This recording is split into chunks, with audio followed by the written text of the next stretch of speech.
C'est compliqué de prendre la place, là. Je vous promets que c'est vrai ce que je vous dis ce soir, c'est compliqué de prendre la place parce qu'on a peur de prendre sa place. Hier, je disais dans une réunion, Jésus était très simple. J'avais fait une mission, des jeunes de Perpignan m'avaient demandé de faire un matin et un après-midi. C'était une réunion de jeunesse, ils m'avaient demandé de leur apporter quelque chose, ils me respectaient comme anciens, et je les écoutais prier. Et ils disaient dans leur prière, Seigneur, je sais que nous avons du respect pour cet ancien que nous avons, mais ce n'est pas lui que nous voulons écouter. C'est toi que nous voulons écouter. Amen. Et lorsqu'ils m'ont laissé la place, je leur ai dit, vous avez bien fait de prier comme ça. Mais il faut que vous sachiez une chose, que si vous voulez m'écouter à moi, je suis plus compliqué que Jésus et moi. Jésus est plus simple que moi. Et je ne sais pas si aujourd'hui on laisserait la place à Jésus, si on saurait que c'est lui, oui. Mais par rapport à sa prédication, je ne sais pas si on lui laisserait la place. Trop simple. C'est vrai. Trop simple. On a été chercher des messages, je ne sais pas où. Et je rappelais hier encore à mes frères ce que Jésus avait dit, quelque chose de très fort, ça m'a touché. Et j'en suis ému. Il avait dit, quel est le plus grand?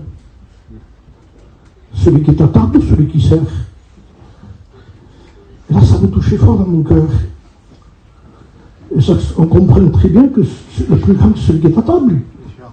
C'est lui qui commande. Amène-moi ça, amène-moi ça, amène-moi ça, il faut qu'il le fasse. C'est le plus grand, lui. Et bien, il dit, moi, je suis venu comme celui qui sert. Gloire à Dieu. Oh, c'est fort, ça. Alors, c'est fort chez nous, ça. Que Dieu soit béni.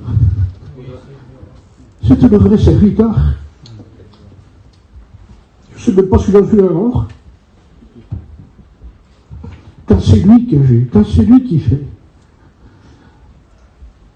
tout se passe à merveille. J'ai envie de vous dire ce soir, avant de commencer le texte que j'ai, une parole qui est venue dans mon cœur avant de prendre la place ici. Seigneur dit un jour à un homme, laisse faire. Il est convenable que nous accomplissions ce qui est juste. En un mot, laissons-le faire. Si quelqu'un a envie de prier, qui prie? Gloire à Dieu. Ça ne me dérange pas que vous me coupiez. Mais c'est l'ancien qui prêche, coupez-moi. Ce qui est important, c'est que notre cœur se trouve dans lui ce soir. Alléluia. Et qu'il se passe quelque chose en nous. Nous n'avons plus le temps d'écouter des hommes à dire des choses extraordinaires. De toute façon, quand quelqu'un veut dire des choses extraordinaires, il se perd dans les mots. Mais quand c'est lui qui agit, quand c'est lui qui fait, quand c'est lui qui parle, quand c'est lui qui dit « Viens, Pierre, viens », eh bien Pierre a été capable de sortir de sa barque et de marcher sur l'eau. Amen. C'est grand quand même. Un homme de Dieu dit un jour, savez-vous sur quoi Pierre a marché quand il est sorti de la barque? Tout le monde a dit sur l'eau. Il dit non, il dit surviens. On ne marche pas sur l'eau. Il a mis les deux pieds sur la parole. Viens, il a mis les deux pieds dessus. Et quand il a mis les deux pieds sur viens, ça tenait. On ne s'enfonce pas quand on met les deux pieds sur viens. Amen. On a besoin de mettre nos pieds sur les choses de Dieu. Alors, j'étais indécis parce que j'ai un combat, je crois que comme tous les serviteurs de Dieu, j'ai beaucoup de trac. Je vous le dis, il y en a qui ne croient pas ça, parce qu'il y a longtemps que je prêche aujourd'hui. Je ne suis pas un des plus anciens, mais enfin, c'est dans l'école biblique 77. Mais certains sont étonnés de leur dire que je suis stressé. Eh bien, je vous le dis, c'est vrai, je suis stressé. Alors, je voudrais vous parler d'un texte que vous connaissez très très très bien. Et au dernier moment, c'est ce texte-là qui est venu, j'avais autre chose à dire. Mais il y a quelque chose de très précieux à dire ici, à travers ce texte-là. Et vous le connaissez, on peut le citer par cœur si vous voulez. Hébreux chapitre 13 et verset 8. Je sais que certains le savent déjà dans leur cœur. Il s'agit de Jésus, bien sûr. Jésus-Christ. Jésus-Christ est le même hier, aujourd'hui et éternellement. Amen. Amen. Amen. Quelle assurance, quel appui, quelle force, quelle fierté on peut avoir. Je crois que c'est le seul orgueil que Dieu nous permet. Et la Bible dit que le seul orgueil que Dieu nous permet, c'est de le connaître. Et bien je vous dis ce soir, je suis orgueilleux. Parce que j'ai un livre sous mes yeux, qui est la parole même. Comme disait un homme de Dieu, ce livre est en page imprimée ce que le Christ est lui-même. Les Écritures sont en page imprimée ce que Jésus-Christ est lui-même. C'est-à-dire que le Seigneur a donné toute l'importance à ce qui est écrit, lui. Jésus disait à un moment donné, vous sondez les Écritures parce que vous pensez trouver la vie en elles. Mais elles rendent témoignage de moi. Et vous ne voulez pas venir à moi pour avoir la vie, ça vous pouvez étudier tant que vous voulez. Mais l'Écriture nous amène à lui. Amen. La parole de Dieu nous amène à lui. Le texte nous amène à lui. Le sermon sur la montagne qui est impossible à vivre. Aimez vos ennemis. Qui peut aimer ça? Ceux qui au fond du mal vous maltraitent, vous persécutent. C'est évident ce que je vous dis ici. Eh bien, ce qu'il a dit, lui, sur le sermon de la montagne, il dit, si je vous dis de le faire, c'est parce que je l'ai accompli pour vous. Venez à moi afin que vous puissiez l'accomplir. Lisez pour aller à lui, lisons pour aller à lui. C'est la véritable communion, ça. De lire pour aller à lui, de prier pour aller à lui. Alors, j'ai lu ce texte-là, vous savez très bien que la foi a été déformée de plus en plus. La foi, c'est pas croire en Dieu. C'est croire Dieu. Il y a une différence énorme entre croire en Dieu et croire Dieu. Et la foi, la définition réelle de la foi, le mot ancien de la foi, vous savez que le vieux français, c'était pas écrit foi, c'était écrit fille. Fille. Mais comment ça se fait que ça veut quoi? Que dire fille? Mais écoutez, tout simplement, quand on dit à quelqu'un tu te fies à lui, vous voyez que ça revient dans l'ancien français. Ça veut dire que tu as foi en lui, tu crois en lui, tu te fies à lui, tu as confiance en lui. Le mot confiance en lui, et dans le mot fille, le dérivé de la fidélité, c'est la fidélité. Lorsque le Fils de l'homme reviendra sur la terre, trouvera-t-il la fidélité sur la terre? Non pas croire en Dieu. Les démons croient aussi. Ils ne l'aiment pas. Ils ne l'aiment pas. Ils ne le prient pas. Ils ne le chantent pas. Ils ne passent pas du temps avec lui. Dites-moi, si notre foi serait semblable à ça, qu'elle est basée à quoi? Si notre foi n'amène pas notre foi à être avec lui, si notre foi n'est pas une foi qui ne croit pas simplement en Dieu, mais qui croit à Dieu. Si nous cherchons la vraie définition de la foi, nous la trouvons dans l'Hébreu 11. Et quand il est écrit ici que Jésus-Christ est le même hier, aujourd'hui, éternellement, nous nous en servons souvent de ce texte-là lorsqu'il y a un problème particulier chez nous. Et nous essayons de rappeler au Seigneur ce qu'il devrait se souvenir qu'il est. En un mot, n'oublie pas, tu n'as pas changé. Ça veut dire, on va te prendre au monde. C'est presque du défi. Tu as guéri hier, tu guéris aujourd'hui. Hein? C'est un peu ça qu'on dit nous. Mais en réalité, quand on lit ce texte-là, on va se rendre compte par rapport au contexte. Parce qu'il y a le texte et il y a le contexte. Le contexte vous donnera la vraie définition du texte. Je ne fais pas le grand théologien, mais tout simplement, écoutez, il y a un texte qui dit Dieu n'existe pas. Dieu n'existe pas, c'est écrit comme ça. Mais si on prend que le texte, ça veut dire que Dieu n'existe pas. Mais lisez le contexte. L'insensé dit. C'est l'insensé qui dit ça. Donc Jésus-Christ est le même. Mais pour moi, je le veux aussi. Hier, aujourd'hui, éternellement. Amen. Et vous avez vu comment il commence, qu'il est le même. Il ne commence pas par aujourd'hui, il commence par hier. Pourquoi il commence par hier? Parce que l'aujourd'hui dépend d'hier. Et aujourd'hui, les gens ne veulent plus dépendre d'hier. Ils veulent dépendre d'aujourd'hui. On va amener quelque chose d'aujourd'hui, nous. Alors ces gens-là, c'est des gens très dangereux. Parce que le aujourd'hui de Jésus, le demain de Jésus, sera toujours commencé par hier. Alléluia.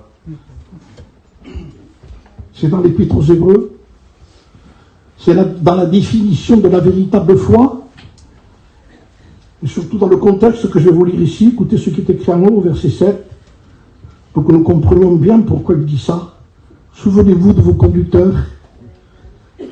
Voyez? Donc il est en train de rappeler ici que le aujourd'hui dépend de souvenez-vous. Faites un retour en arrière. Souvenez-vous de ceux qui vous ont conduit. Notez bien qu'il n'est pas écrit souvenez-vous de ceux qui vous ont, de vos prédicateurs, non, de vos conducteurs. Un conducteur est plus grand qu'un prédicateur. Un prédicateur prêche, un conducteur dirige. Amen. Se déplace, y va, parle, exhorte, cure d'âme, tout ce que vous voulez. Pas de leçon ici, mais c'est la réalité de ce que je vous dis ici. Nos conducteurs à nous, ce n'étaient pas des gens simples, simplement pour apporter une prédication. Ils n'ont pas cherché à épater qui que ce soit. Ils ont cherché la simplicité, surtout le travail. Et ce qui est écrit ici, c'est très important. De vos conducteurs qui vous ont annoncé la parole de Dieu, considérez qu'elle a été la fin de leur vie et imitez leur voix. Et dans ça veut dire tout simplement, c'est pas quelque chose qui a commencé, c'est quelque chose qui a fini. Et c'est plus important ce qui a fini que ce qui a commencé en réalité. Et nous avons vu la fin des hommes de Dieu. Je ne parle pas simplement de notre mission, parce que vous avez vu de quelle façon le Seigneur a agi dans notre mission. Je ne vais pas vous rappeler ça. Moi, je suis un Catalan qui passe chez vous, mais je sais que les Catalans, les Espagnols ont dépendu de la mission. De toute façon, le réveil a commencé par la mission, et c'est la mission qui a été en Espagne. Et ça a été une bénédiction. Mais par qui ça a commencé? Par qui ça a commencé? Je crois même, moi, j'en suis presque convaincu, que le réveil que nous avons eu à 70 ans, je ne sais pas si on pourrait l'avoir aujourd'hui. Pourtant, il y a une connaissance qui est beaucoup plus grande, beaucoup plus grande, mais par la folie de la prédication de la croix. La folie de la prédication de la croix que le Seigneur a choisi. L'apôtre Saint Paul dira, le choix de Dieu. Le choix de Dieu, ça a été, dans 1 Corinthiens, il dira, Dieu a choisi. Dieu a choisi. Souvenez-vous, frères et sœurs, Dieu a choisi les choses viles, celles qui n'étaient rien, celles qui n'avaient aucune considération. Et le choix de Dieu a été là. Et je crois que ça a été un des choix les plus extravagants qui puisse exister. 70 ans en arrière, une voyageuse sur un marché qui ne sait pas lire un prospectus. Et à partir de là, le réveil. Gloire à Dieu. Dieu avec rien, disait un homme de Dieu. Rien pour nous, c'est rien. Le mot rien, on ne fait rien. Avec rien, on ne fait rien, nous. Il n'y a rien, alors Dieu ne fait rien, puisqu'il n'y a rien. Mais Dieu, rien, c'est quelque chose pour lui, disait cet homme de Dieu. Le mot rien est quelque chose, mais pour nous, c'est rien le mot rien.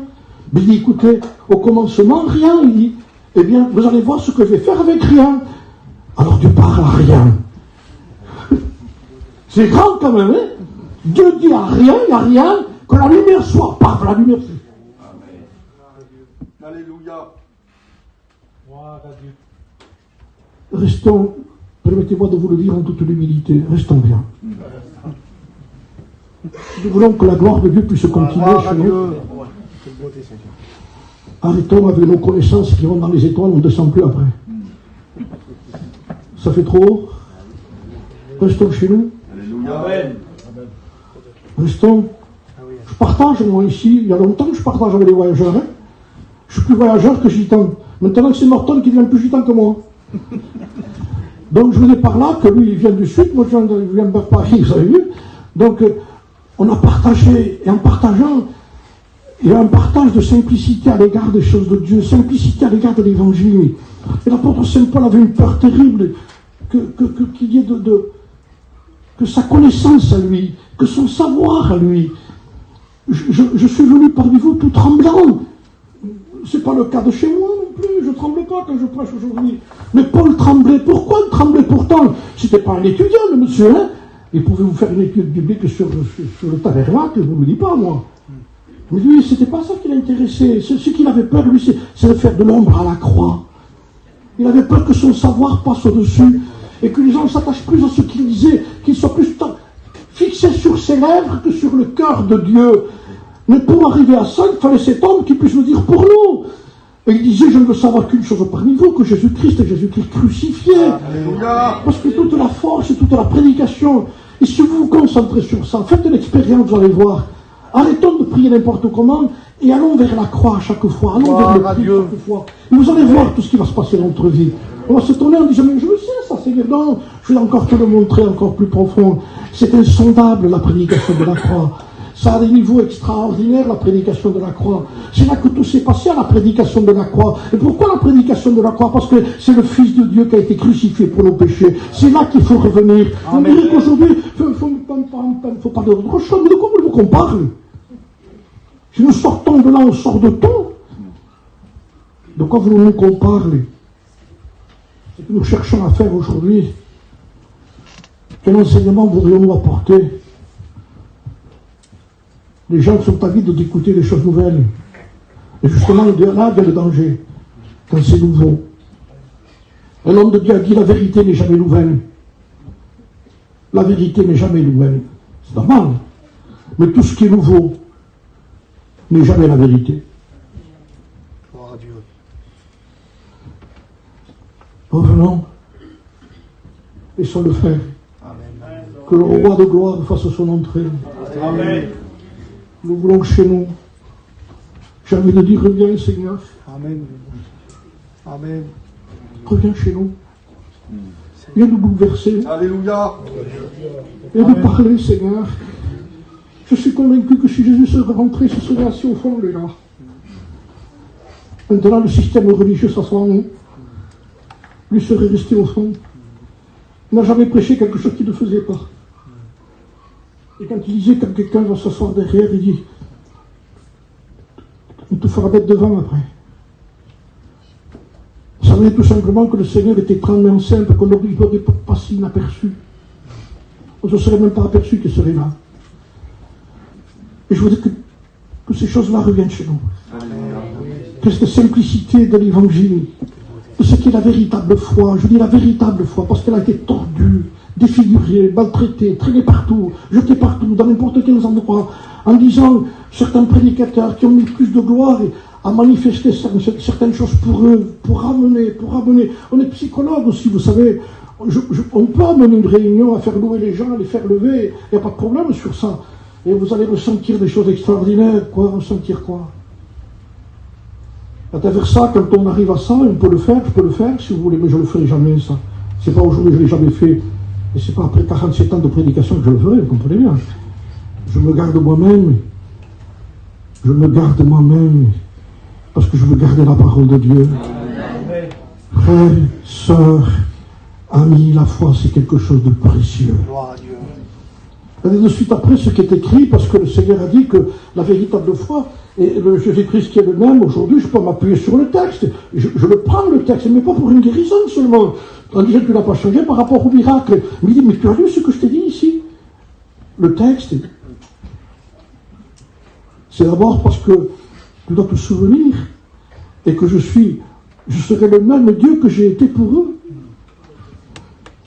Tu obtiendras ce qu'eux ont obtenu si toi tu suis le cours de ce qui a été dit hier. Et les gens sont tellement avides d'entendre des choses nouvelles, des enseignements nouveaux. Promet tout, vous avez des prédicateurs qui promettent tout aujourd'hui. Ils disent parce qu'aux gens, c'est pas normal que tu sois malade, c'est faux. C'est faux. Écoutez bien, ne vous mangez plus la tête avec ça. T'es malade? Prie. Quelqu'un qui est en souffrance? Prie. Amen. Dieu tout veut nous amener là. L'Église qui prie a tout compris. L'Église qui ne prie pas ne comprend plus rien. Parce qu'on cherchera des résultats sans que ce soit son résultat. C'est son résultat qui compte, le succès de votre propre vie, le succès de ma propre vie. Et ce qui s'est passé pendant 2 ans chez nous, je ne sais pas si nous l'avons tous compris, bien sûr que nous avons perdu des membres de nos familles. J'ai perdu des membres de ma famille par rapport au Covid. Mais qui aurait pu? Est-ce que nous avons réfléchi, non pas simplement au négatif de ce qui s'est passé, mais en réalité, qui aurait pu faire un seul bar par la prière, un bar à côté ou 2 bars dans la ville? Personne. Personne, même dans la prière, c'est difficile à faire fermer des barres, là. Le Seigneur a dit, moi je vais les fermer tous. Comment? Oui. Comment tu vas faire, Seigneur? Avec quelle vague de quoi? Il dit, non, vous allez voir, avec quelque chose d'invisible, un petit virus. Tous les bars ont fermé. C'est quelque chose de positif, ça, quand même. Tout le système mondain a fermé, tous les cinémas, tous les boîtes de nuit, tout ce qui existe. C'est pas vrai, tout a été fermé. N'y avait-il pas un message ici en disant, tu vois ce que je suis capable de faire? J'ai fermé toutes ces choses pour démontrer que le monde peut vivre sans ça. Sans les bars, sans les cinémas, sans le monde. Que dans le fond, cet amour du monde, Dieu est capable de le fermer s'il veut. Et pendant 2 ans, tout a été fermé. Non pas simplement les bars, mais les grandes églises, avec toutes ces doctrines qu'il y a aujourd'hui. On amène des centaines de personnes à travers des prédications qui n'ont rien à voir avec le vrai évangile de la parole de Dieu. Dieu les a fermés. Des méga églises. Si vous serez rentrés à ce jour-là, vous auriez entendu vos pas en intérieur, alors que c'est plein, 20 000, 30 000 personnes dans des réunions. C'est effrayant. Eh bien, ce jour-là, il n'y avait personne dedans. On aurait entendu vos pas, les miens, où ils sont fermés, fermés. Système religieux fermé, le monde fermé. Alors, Seigneur, qu'est-ce que tu as laissé ouvert? Il dit ta chambre. Gloire à Dieu. Amen. Alléluia. Gloire au Seigneur. Nous ne l'avons pas vu. Et Dieu nous avait laissé cet endroit, d'être seul avec lui. Je vous promets, je ne suis pas en grande prière, j'ai besoin de prier. Je pleure parce que je ne prie pas assez. J'ai besoin de prier. J'aime pas prier, comme disait l'homme de Dieu. Et j'aime pas les vies. Et je ne prie pas parce que j'ai envie, mais parce que j'ai besoin.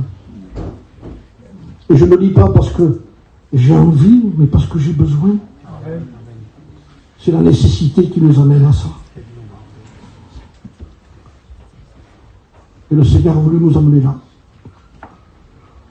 C'est dommage, certains qui ont manqué le coche, c'est rattrapable. Hein. Je vous le dis ce soir. Quand Dieu est là, tout est rattrapable. Mais je veux dire par là que quand Dieu agit, il faut le voir aussi. Et voir ce que Dieu avait fait. Pour que notre foi ne repose pas sur les choses qui sont à l'extérieur, mais quelque chose qui est intérieur, personnel. Que la foi, c'est beaucoup plus que recevoir. Bizarre. La foi qui ne reçoit pas. Écoutez, je vais vous lire un texte. J'ai lu sur Hébreu 11, parce que la définition de la foi, c'est Hébreu 11. Mais je lis de suite ceci. J'ai mis la foi positive. Hein, j'ai pris quelques versets. Je prends le verset 11, bien sûr, chapitre 11, et verset 30 du verset 30 à 34. J'ai écrit la foi positive qui reçoit. La foi positive qui reçoit. Alors j'ai lu, écoutez bien. C'est par la foi, dira la parole de Dieu au verset 33, qu'ils vainquirent des royaumes, qu'ils exercèrent, je lis au verset 30, c'est par la foi que les murailles de Jéricho tombèrent après qu'on avait fait le tour pendant 7 jours. C'est par la foi que Rahab, la prostituée, ne périt pas avec les rebelles, parce qu'elle avait reçu les espions avec bienveillance. Que dirais-je encore, dira la parole de Dieu, car le temps me manquerait pour parler de Gédéon, de Barak, de Samson, de Jephthé, de David, de Samuel, des prophètes, qui parlent d'hommes qui ont reçu des choses et qui ont fait des exploits, et qui par la foi vainquirent des royaumes, exercèrent la justice, obtinrent des promesses, fermèrent la gueule des lions, éteignirent la puissance du feu, échappèrent aux tranchants de l'épée, guérirent de leur maladie, furent vaillants à la guerre, mirent en fuite des armées étrangères, guérison, bénédiction, délivrance, guerre gagnée. Alléluia. Tout ça, c'est du positif. Maintenant, écoutez, la foi positive qui ne reçoit pas. Bizarre quand même. Ça se contredit, non? On dirait que ça se contredit. Parce que la foi, ça reçoit quelque chose. C'est pas obligé. Écoutez maintenant le verset 35 jusqu'au verset 40. Des femmes recouvrirent leur mort par la résurrection. D'autres furent livrés au tourment et n'acceptèrent point de délivrance afin d'obtenir une meilleure résurrection. Ils n'ont pas été délivrés. Ils sont morts à cause de la persécution. Où est la foi alors? Eh bien, leur mort, il dit. Et la foi. Ne pas obtenir dans ce sens-là, c'est la foi. C'est la vraie confiance en Dieu. Écoutez bien encore, hein. D'autres subirent des moqueries, le fouet, les chaînes, la prison, furent lapidés, sciés, torturés. Ils moururent tués par l'épée. Ils allèrent ça et là, vêtus de peau de brebis. C'est pas du Pierre Cardin ni de Yves Saint-Laurent, ça, hein. De peau de brebis, de chèvres, dénudés de tout, persécutés, maltraités. Eux dont le monde n'était pas digne, errant dans les déserts et les montagnes, dans les cavernes, dans les antres de la terre. La foi qui ne reçoit pas positive, la foi qui ne reçoit pas positive, c'est la folie. Eh bien, croyez-le, si vous saviez les gens qui ont la foi et qui ne reçoivent pas, et si quelqu'un se fait du souci ce soir ici, mais comment ça se fait que je ne reçois pas? Continue. Amen. Crois. Gloire à Dieu. Non pas simplement pour recevoir, mais crois. Amen. Crois qu'il est là. Amen. Le principal, c'est qu'il soit Gloire là. à Dieu. Le principal, c'est qu'il soit là. Amen. C'est plus important qu'il y soit que non pas qu'on ait un résultat. C'est pas parce qu'on a un résultat qu'il pourra qu'il soit là, parce que plus tard après, on peut lâcher la main de Dieu. Mais tant qu'il sera là, on ne lâchera pas. On ne lâchera pas. Il ne Amen, laissera pas amen. tomber. Il sera toujours avec nous. Et c'est ça la parole de Dieu. La parole de Dieu, la véritable foi, c'est ça. Écoutez la parole de Dieu, ce qu'elle dit dans Hébreux chapitre 10. Écoutez ce qu'il est dit. Ça va continuer par la foi. Souvenez-vous, chapitre 10 et verset 32, c'est presque une nostalgie. Souvenez-vous de ces premiers jours où, après avoir été éclairé, vous avez soutenu un grand combat au milieu des délivrances, non, au milieu des souffrances. Vous avez combattu dans la souffrance. Il y a encore un combat dans la souffrance. Et tout n'est pas fini encore chez nous. Il y a des choses encore à gagner. Amen. Mais ce n'est pas l'important de gagner ce qui est là-bas. Dieu veut gagner ce qu'il y a là. Amen. Dans les problèmes, il veut nous gagner. Vous comprenez que dans le problème, il veut nous gagner à nous. Parce qu'avant de gagner quelque chose là-bas, il veut gagner chez nous. Et quand il a gagné chez nous, il a tout gagné. Alléluia. Et quand nous savons qu'il nous a gagné, il a tout gagné, nous avons tout gagné. Amen. Parce que le but, c'est de nous gagner d'abord à nous. Laissons faire la véritable foi, l'authentique foi, la précieuse foi, qui a plus de valeur que l'or. Amen. La foi qui est plus précieuse que l'or. La preuve que la foi aujourd'hui n'est pas la foi d'avant. Parce qu'aujourd'hui, l'or a passé le cap sur la foi. Je relatais une histoire que je donne en prêchant. J'ai imaginé le Christ qui vient devant vous et qui vous dit « Suis-moi ». Il vient sur le mur, là.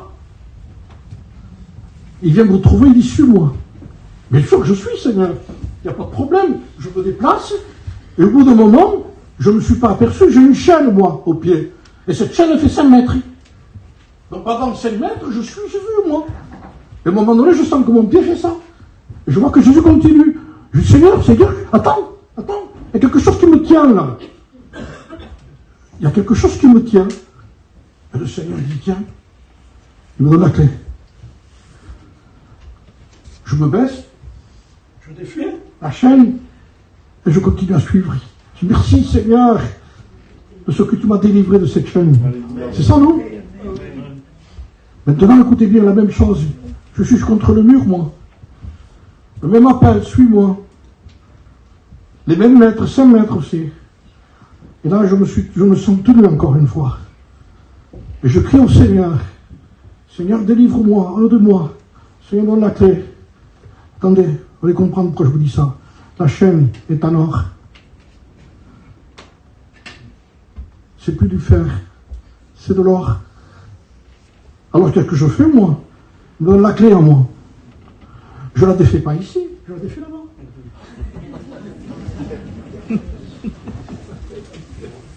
C'est pas la même chaîne. Et je marche. Je te suis, Seigneur. Mais comme ça.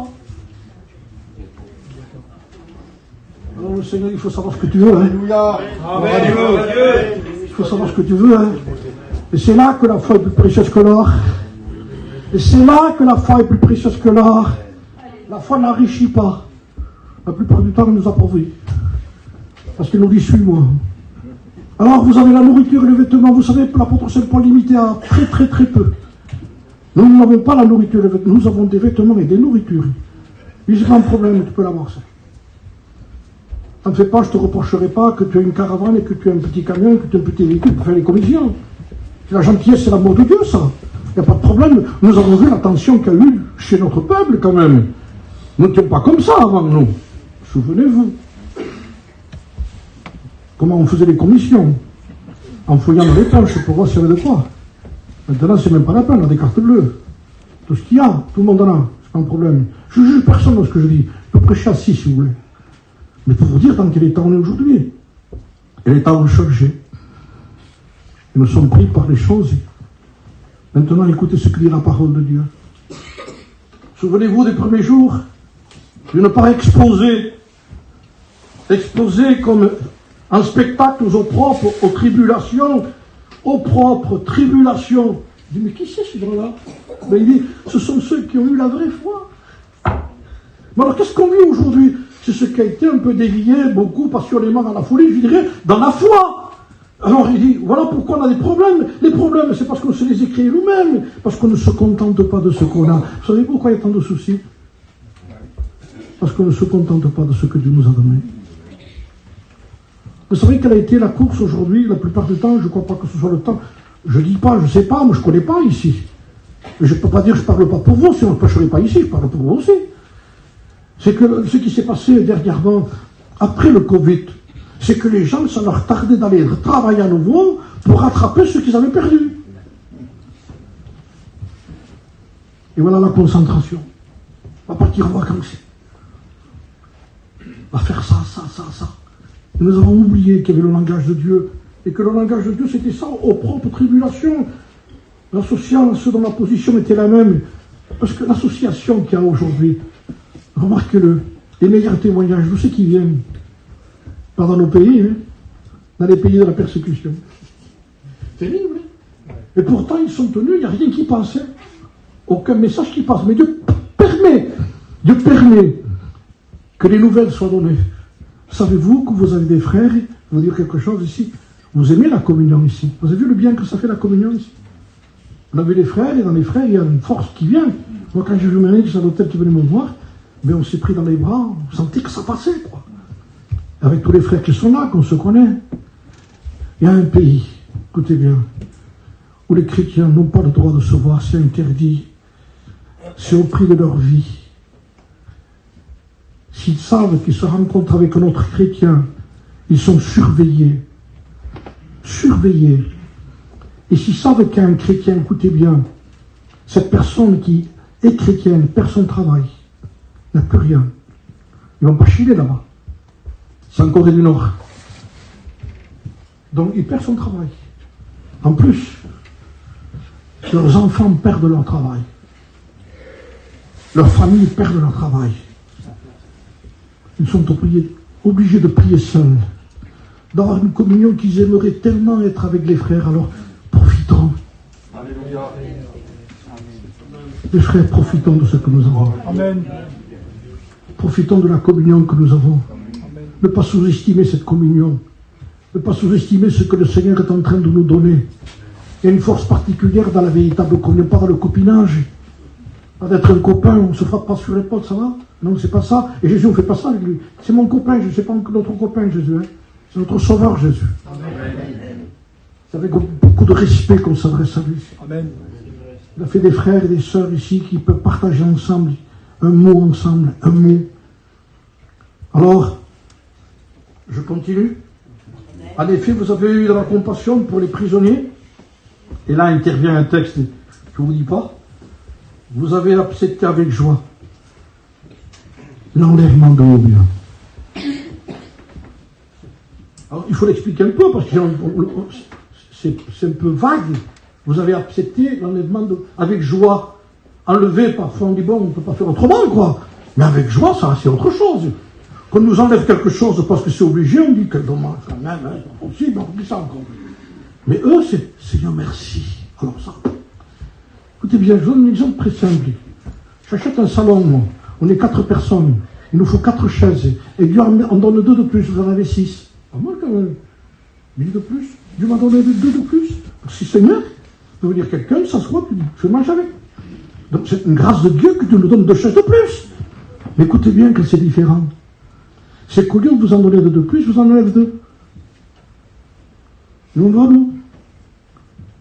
Et les gens sont capables, là, il dit, que dans l'enlèvement des biens, j'avais une petite auto, elle allait bien, cette auto. Elle ne marche plus aujourd'hui. Dieu te l'a donné un temps, peut-être l'a pris, d'éprouve ta foi. Est-ce qu'on est capable d'être heureux encore? Et alors on se rend compte que notre bonheur est souvent attaché à beaucoup de choses que le Seigneur nous avait prêtées pour un an. Et le Seigneur, pour le moment, il est en train de toucher à ça. Mais t'en fais pas, il ne te fait pas de soucis. Il dit, je suis en train de t'éprouver. Dieu a abandonné un homme qui s'appelait Ézéchias. Il l'abandonna pour savoir si encore Ézéchias avait la foi en Dieu. Abandonna de quoi? Il l'a laissé tout seul. Comme là, tout d'un coup vide. Vous savez, j'ai connu mon témoignage de David Lucasson qui disait, à un moment donné, il était dans une grande prière. Et dans sa réunion de prière, il était derrière l'estrade. Et quand les gens sont venus le voir, parce qu'ils se demandaient ce qui s'était passé, qu'il était moment qu'il était derrière tout ça à genoux. Mais quand ils l'ont vu par terre, il était presque évanoui. Donc ils ont cru qu'il a fait un malaise. Il n'avait pas fait un malaise, il avait été ravi. Il n'y avait que 3 mots qui sortaient de lui quand il priait. Gloire, honneur, louange. Gloire, honneur, louange. Le Saint-Esprit l'a visité d'une façon extraordinaire. Et il s'est dit à partir de ce moment-là, il dit, avec ce que moi j'ai vécu, mon ministère ne sera plus jamais le même, il disait. Donc il s'est cru, lui, après le ministère de ce qu'il avait reçu, qu'il va avoir des sortes de portes ouvertes, des bénédictions partout. Une semaine après, il dit, complètement vide. Plus rien. Je ne peux même pas prêcher. J'avais pas trouvé le message, il dit. Il fallait que je cherche des livres pour pouvoir prêcher chez moi. Il donnait des pensées notre homme de Dieu. Il n'avait plus aucune pensée, plus rien. Complètement vide. Dieu l'avait visité pour le préparer à quelque chose, pour qu'il ne dépende plus de lui-même, mais pour qu'il dépende de Dieu. Et Dieu sait de quoi nous avons besoin. Notre Père sait de quoi on a besoin. Et de façon que nous, on croit, ce serait bien comme ça. Il y a un homme qui a dit ça un jour, au sujet de sa guérison, il s'appelait Naaman. Je me disais, il sortira, fera ça avec sa main. On aime bien ces choses-là, nous. Et bien, c'était pas comme ça, il dit, tu vois, Naaman, tu te trompes. Il faut descendre au jour 1 aussi. Il faut aller très bas, très très bas, très très bas. Et ça, c'est compliqué pour nous, ça. C'est moi qui vous le prêche. Mais je le comprends. Vous savez ce que j'ai peur souvent, quand je prêche, c'est comme si le Seigneur juste t'attend dehors. Il fait l'homme ici. Alors dans des vérités, je me dis, Seigneur, j'y suis à nouveau. Et pourtant, ces vérités, elles sont profondes, elles sont vraies, elles sont simples. C'est ça l'évangile. L'évangile, c'est pas autre chose que lui. Il essaye de nous pousser, parfois, tout ce qui pourrait nous tenir. Tu vois, tu prends trop confiance. Je le disais pendant 1 an et demi que j'étais ici à Paris pour ma femme. Ma femme était prise d'un cancer. Je suis resté 1 an et demi à Paris. Toutes mes missions annulées. Une mission ici, une mission là, je suis pas jolito, mais enfin, je fais des missions, quoi. Et à un moment donné, je me suis dit, Seigneur, alors, je peux pupitre, moi, quoi. Et je me suis dit, dans le fond, tu m'as sorti le pupitre.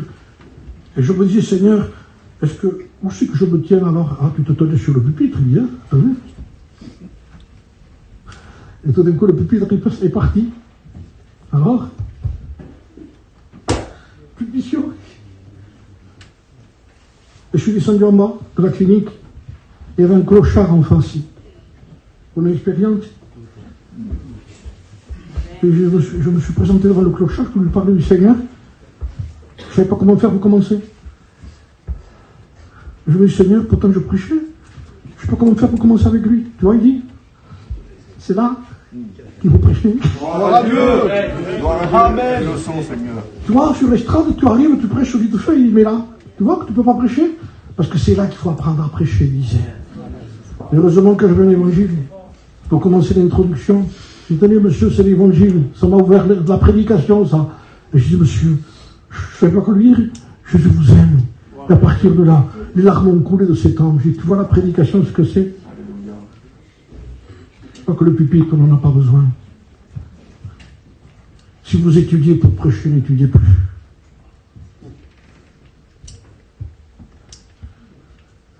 Si vous étudiez pour mieux le connaître, pour mieux l'aimer, étudiez. Amen.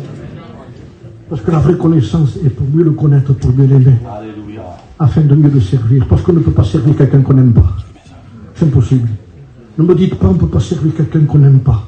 C'est difficile de servir quelqu'un, de consacrer. Je te consacre ma vie. Je ne l'aime pas. Mais pourquoi je ne l'aime pas? Parce que je ne le connais pas assez. Mais si je le connais, je l'aimais. Donc il me faut un commencement à moi. C'est de le connaître afin de mieux l'aimer. Si je le connais, je l'aimais. Comment ne pas aimer quelqu'un comme lui? Mais comment voulez-vous que je le connaisse si je ne lis pas la Bible? Ces écritures sont en page imprimée, ce que le Christ est lui-même. Comment puis-je aimer plus Jésus que les Écritures? Si quelqu'un m'aime, il dit Jésus, dis, garde ma parole. Un christianisme dans notre peuple, je parle à mon peuple. C'est de la pratique ce que je dis. Et si on peut réussir ça déjà, si après la prédication, je ne me suis pas souvenu de tout, mais je me suis souvenu d'une chose, tiens, il m'a dit qu'il faut que je reprenne ma Bible. C'est gagné. Parce que notre peuple ne lit pas assez. Notre peuple périt, faute de connaissances. Je l'ai expérimenté à Béziers, à l'église où je suis. Un jour, j'étais sur l'estrade, je parlais sur Moïse. Et vous vous rendez compte de cette femme, quelle méchanceté. La femme, quand Moïse était petit, là, il a pris le morceau de chiffon et se l'est mis là. Et après, avec ça, après, il a créé du tort. Les chrétiens étaient là. J'ai dit, vous êtes d'accord avec ce que je vous ai dit, là? C'est dans le film de Moïse, ça n'existe pas dans la Bible, ça. C'est la femme qui a pris le morceau de chiffon qui a fait ça. Mais c'est pas écrit, ça. Alors, comment on connaît le Christ? Comment on connaît les évangiles? Mais moi, je connais toute l'histoire de Jésus par Mel Gibson. C'est un païen. La vraie connaissance de Jésus-Christ, il ne faudra jamais pleurer sur lui, mais sur nous. Elle va nous humilier. Elle va nous écraser. Elle va nous diluer. Et je ne suis pas arrivé à ça. Mais je sais que ça existe. Accepter avec joie l'enlèvement de leurs biens, mais c'est terrible. Je ne sais pas si vous connaissez cet homme, il s'appelait Diapozzo. C'est un prédicateur italien. J'ai écouté certaines prédications. Message très simple, avec une profondeur, une puissance, ça m'a béni réellement. Il dit qu'un jour, il a été prêché, il a fait une mission dans un endroit. Et qu'après la prédication, une femme est venue le voir, c'était une femme qui avait 3 enfants. C'était une veuve, je crois. Et c'était une chrétienne. Il dit, est-ce que vous voudriez venir manger chez moi? Adine dit oui. Alors il dit qu'elle est partie, après la réunion, ils sont partis ensemble. Ils ont monté une petite colline, il y avait une petite maison en haut. Quand ils sont rentrés à l'intérieur, il n'y avait pas de carrelage, c'était de la terre qu'il y avait, il n'y avait rien. Une table, quelques chaises. Et quand ça a été le moment de manger, il y avait un pain et une carafe d'eau. C'est tout ce qu'il y avait. Cette femme avait osé inviter le pasteur à manger avec ça. Mais pour elle, c'était le repas de sa famille.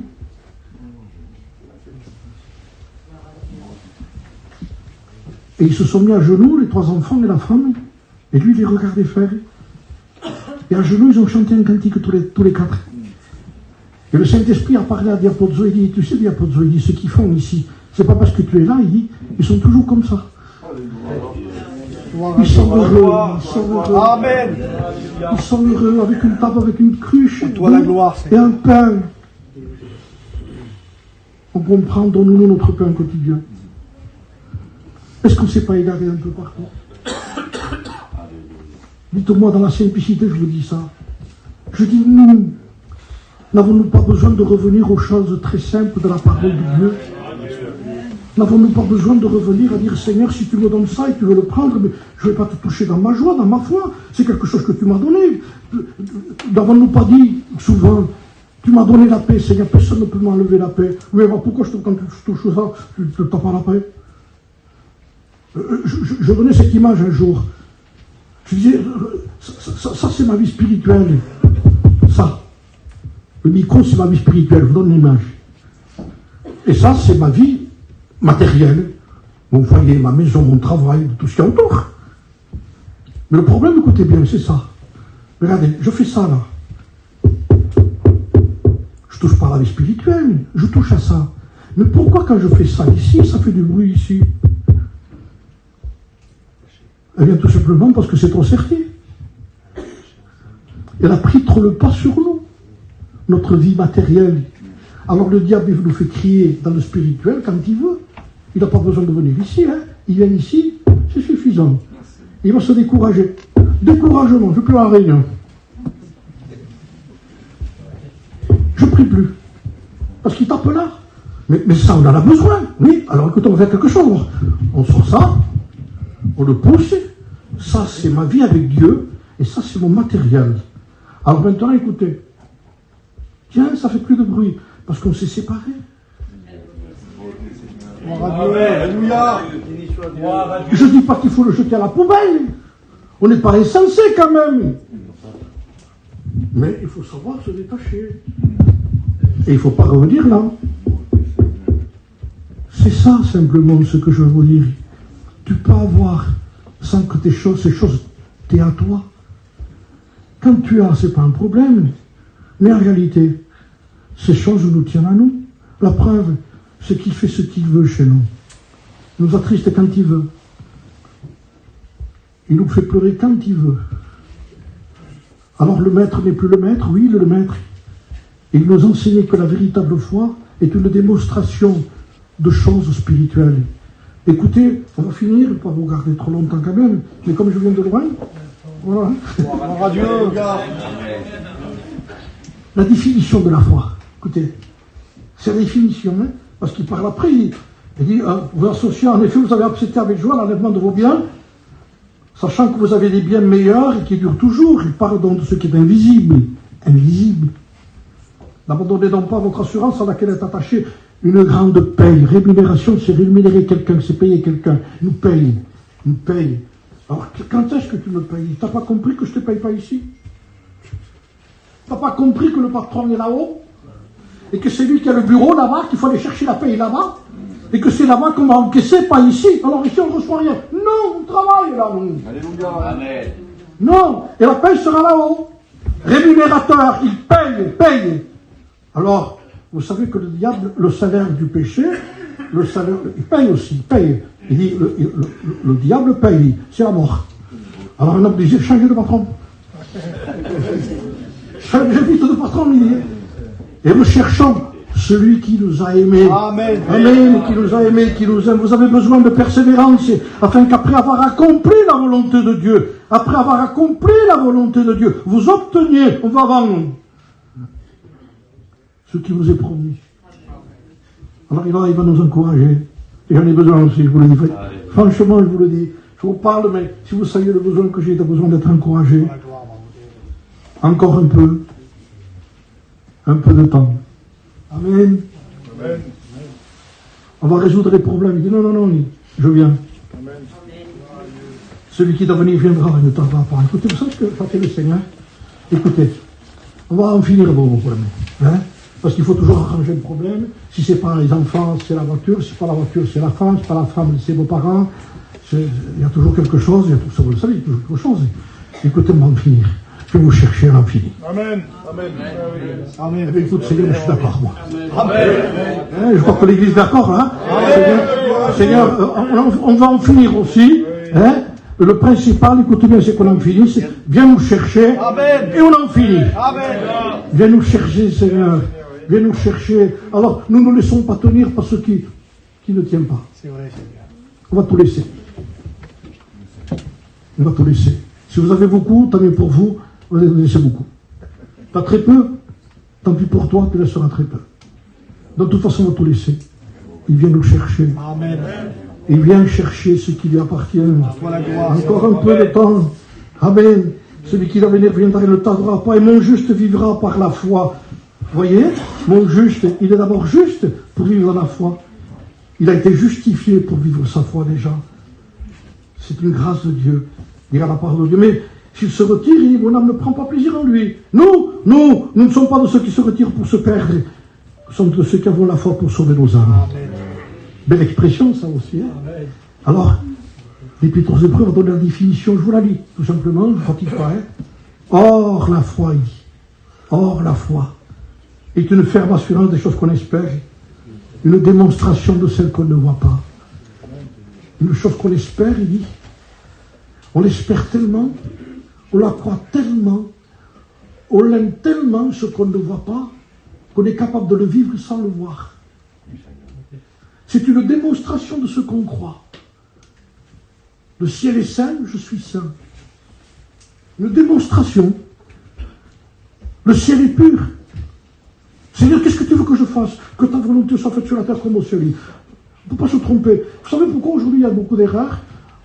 Parce que si les gens se plieraient à cette parole, que ta volonté soit faite sur la terre comme au ciel. Seigneur, aujourd'hui on fait ça sur la terre. On le fait alors? Non. Pourquoi on le fait alors? Pourquoi on le fait? Mais tu crois que ça ne se fait pas? Que ta volonté soit faite sur la terre comme au ciel. Il n'a jamais dit, on va essayer de faire notre volonté au ciel. C'est ce qu'on essaye de faire aujourd'hui. Il faut que tu fasses. Il dit, non, c'est pas ça, je ne dis pas de ça. Je dis que toi, il faut que tu fasses la volonté d'amour. Et dans le ciel, qu'est-ce qui se fait alors? On adore. Ah bon? On fait que ça alors? Oui, parce que de toute façon, tu feras que ça. Donc, commence à le faire ici. Amen. Commençons à le faire ici. Vous allez voir qu'on ne sera pas étonné lorsqu'on sera dans le ciel. Tiens, Seigneur, on continue alors. Bien sûr qu'on continue. On continue à adorer, à servir Dieu, parce que la foi est une ferme assurance des choses qu'on espère, une démonstration de celles qu'on ne voit pas. Et là intervient ce mot, il dit, c'est par la foi que nous reconnaissons que le monde a été formé par la parole de Dieu, en sorte que ce qu'on voit n'a pas été fait de choses visibles. Le Dieu invisible, c'est sa définition de la foi. Le Dieu invisible, s'il n'aurait pas créé ce qu'il a créé, il serait toujours invisible. Mais Dieu a créé un arbre, un oiseau, une rivière, un poisson. Il dit, tu sais ça, il dit. C'est l'invisible qui devient visible. Ce que je suis invisible devient visible. Et tu sais, ta foi aussi, c'est pareil, il dit. Ce que tu crois invisible doit être visible. Et par quoi il dit? Eh bien, il fait la définition des gens qui ont quitté certains endroits par la foi. Ils ont rendu visible leur foi. Abraham, à la foi, il dit, Abraham, quitte ton pays. Ça, c'est l'appel. Je suis chrétien. Merci Seigneur, Dieu m'a parlé. Abraham, quitte ton pays. Merci, je ressens la présence de Dieu. Abraham, quitte ton pays. Ça veut dire, mets ta foi à l'action. Lève-toi et pars. Marche. Vis. Heureux. Heureux ceux qui procurent la paix. Le vrai texte, c'est à marche. À marche. Marche. Tu le crois? Heureux, marche. C'est la vraie définition du mot heureux dans le texte, ça. Marche avec Dieu, vis Dieu, aimons Dieu. Amen. Je n'exagère pas dans ce que je dis, non? Amen. On peut être contrarié parce qu'il faut marcher avec Dieu quand même. Sinon, qu'est-ce qu'on va prêcher? Marcher avec Dieu, vivre avec Dieu. Est-ce que ce serait un problème de marcher avec Dieu, de vivre avec Dieu? On n'en vit pas assez. On n'en mange pas assez. Et même si on lirait tout ce que vous voulez, dirait que tu n'as pas assez lu. C'est une profondeur inépuisable. La foi qui est manifestée par des actes, par une vie. Je finis par ce mot. Écoutez bien ce qui est écrit. C'est simple. Les 4 évangiles. Matthieu, Marc, Luc, Jean. C'est le Christ révélé pour notre salut. L'agneau de Dieu qui ôte le péché du monde. Qu'est-ce qu'il y a après les 4 évangiles? Dites-moi. Actes des apôtres, non? C'est ce que tu as dit? Ce qui est écrit. Acte. C'est compréhensible. Il n'est pas dit parole. Il n'est pas dit mot. Acte. Et pourquoi les actes sont tellement connus? Parce que c'est des actes. C'est tout. Lisez les actes. Vous allez voir les actes des frères. Des hommes qui ont marché, qui ont vécu, et qui se présentent devant un paralytique, qui est aux portes de la veille. Et Pierre et Jean se présentent devant lui. Et j'ai noté ça un jour dans une prédication. Quand il se présente devant le paralytique, il y a un travail à faire ici. Mais écoutez ce qu'il dit le paralytique. C'est 2 prédicateurs là qui y a. Hein. Il y a même Pierre et Jean. Hein. Ils disent, regarde-nous. Aujourd'hui on dirait, tu vas écouter ce que tu vas écouter. Hein. Tu vas en prendre les oreilles. Tu vas voir que le message que j'ai, c'est pas le message de côté là. Non, il dit, c'est plus grand de voir que d'écouter. Regarde-nous. Et c'est ça le vrai évangile. La vraie église. c'est regarde. Dehors. 1 heure dans la semaine, c'est pas suffisant, vous le comprenez bien. C'est ce qui va se passer dehors. Je me sens repris moi-même, je vous le dis. Quand je sens que je ne suis pas à la hauteur et qu'il y a plus d'estrade que dehors. Oh, parce qu'il faut revenir à ça. Tu vas être un prédicateur. Et tu vas mettre plein la vue par rapport au message, mais les gens ne verront rien. C'est plus important ce qu'on vit que ce qu'on voit, Amen. que ce qu'on dit. C'est important, frères et sœurs. Je sais qu'il y a des problèmes dans les églises parce que parfois il y a des gens qui disent « ne fais jamais témoigner ». C'est pas un problème si tu ne témoignes pas. Mais il y en a que l'autre qui témoigne. Ne fais pas de soucis. C'est plus important ton témoignage que témoigner. Un témoignage? Oui, c'est bon. Gloire à Dieu. Ne fais pas de soucis. C'est pas obligé que celui qui témoigne en ait un, le témoignage. Elle chante, elle. Moi je chante jamais. Pas important non plus. C'est plus important un témoignage que de chanter. Tu ne chantes pas? Pas de problème. Ton témoignage est plus grand que ton chant. C'est un chant qui continue, ça. Gloire à Dieu. Les frères, ne peut pas tout se passer parfois. J'ai pris la place, il y a beaucoup de prédicateurs qui veulent s'enchaîner. C'est pas important. C'est plus important le témoignage que prêcher. C'est plus important le témoignage que prêcher. Je le répète, c'est plus important le témoignage que prêcher. Et là on comprend pourquoi il y a les actes des apôtres, avec Pierre et Jean qui disent « Regarde-nous ». Et j'ai envie de dire, pour finir, Seigneur, permets que nous puissions dire aux gens « Regardez-nous, on est des chrétiens, on aime le Seigneur, et on est là pour vous, Gloire à Dieu. on est là pour vous aider, on est là pour prier pour vous ». Si le chrétien ne joue pas son rôle, je vous promets qu'un chrétien qui ne vit pas sa vie chrétienne, c'est plus méchant qu'un païen.